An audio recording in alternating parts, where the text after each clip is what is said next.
The Whipping Boy by Sin Fleshman. Chapter 1, in which we observe a hair-raising event. The young prince was once known here and there, and just about anywhere else, as Prince Brat. Not even black cats would cross his path. One night, the king was holding a grand feast, sneaking around behind the lords and ladies.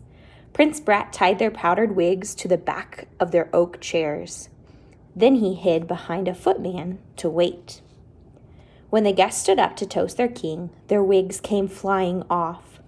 The lords clapped their bare hands as if they'd been scalped. The ladies shrieked.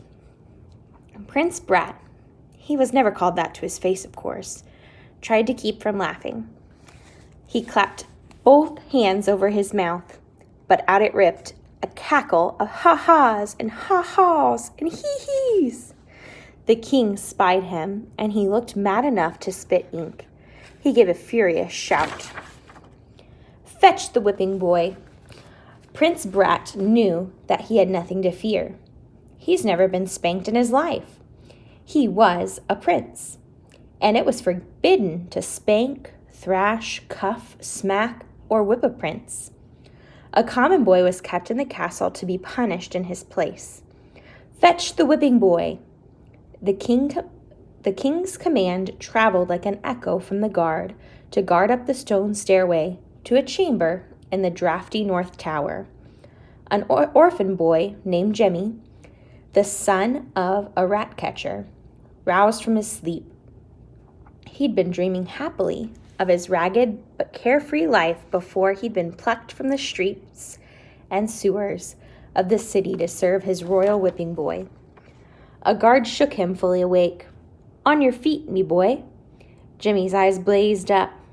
"Ain't I already been whipped twice today? Nah, what's this prince done now?" "Let's keep the great folks waitin', lad." In the main hall, the king said, 20 whacks. Definitely biting back every yelping cry, the whipping boy received the 20 whacks. Then the king turned to the prince. "And let that be a lesson to you." "Yes, Papa." The prince lowered his head so as to appear humbled and contrite. But all the while he was feeling a growing exasperation with his whipping boy. In the tower chamber, the prince fixed him with a scowl. "You're the worst whipping boy I ever had. How come you never bawl?" "Dunno," said Jimmy with a shrug. "A whipping boy is supposed to yell like a stuck pig. We dress you up fancy and feed you royal, don't we? It's no fun if you don't bawl." Jimmy shrugged again. He was determined to never spring a tear from the prince to gloat over. "Yelp and bellow next time, hear?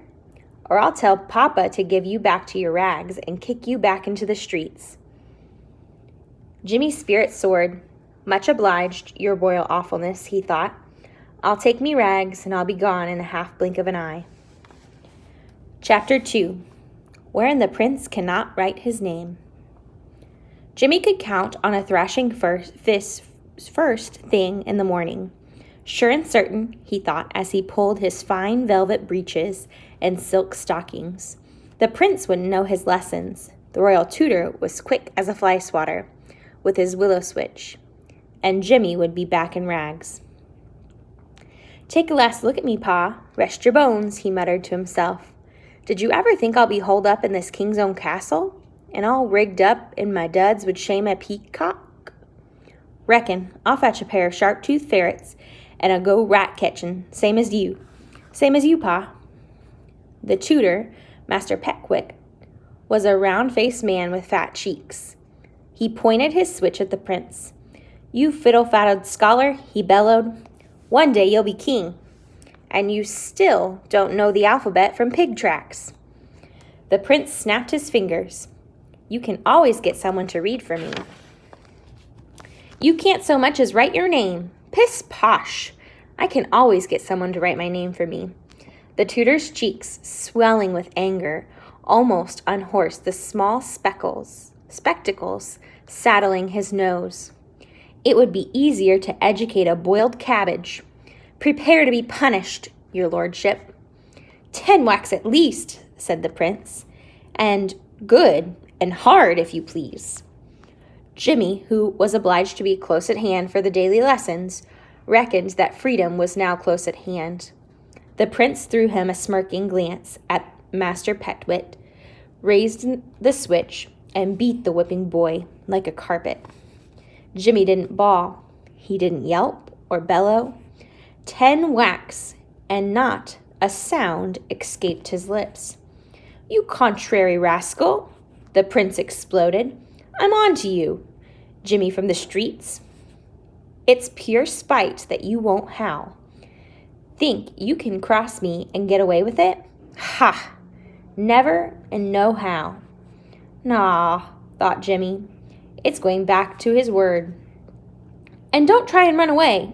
I'll have you tracked down till your tongue hangs out like a red flag." And so it went for more than a year. The prince learned nothing. The whipping boy learned to read, write, and do sums. Chapter 3.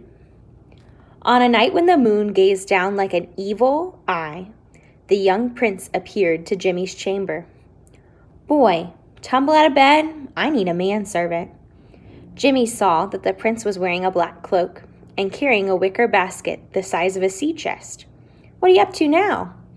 "Walking in your royal sleep, are you?" "I'm running away." The whipping boy sat bolt upright. Hardly a day passed that he didn't make one plan or another to run off. But a prince? What horrible new mischief was this? "You can't hop off like you was a common folk. What's biting you?" Said the prince, "I'm bored. With jumping bullfrogs in the moat, so no one got a wink of sleep. Boring. And didn't you laugh fit to kill when the knights slipped off their horses and clattered to the ground? You'd hog grease the saddles." The prince folded his arm. Boring. "And don't you get me thrashed so that this hide of mine feels like the devil run me over with spikes in his shoes? Let's be off." "Why me?" Jimmy thought. "Can't you find a friend to run off with?"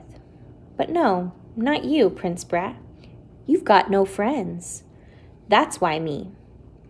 Jimmy pointed out to the window. "It's night out," he protested.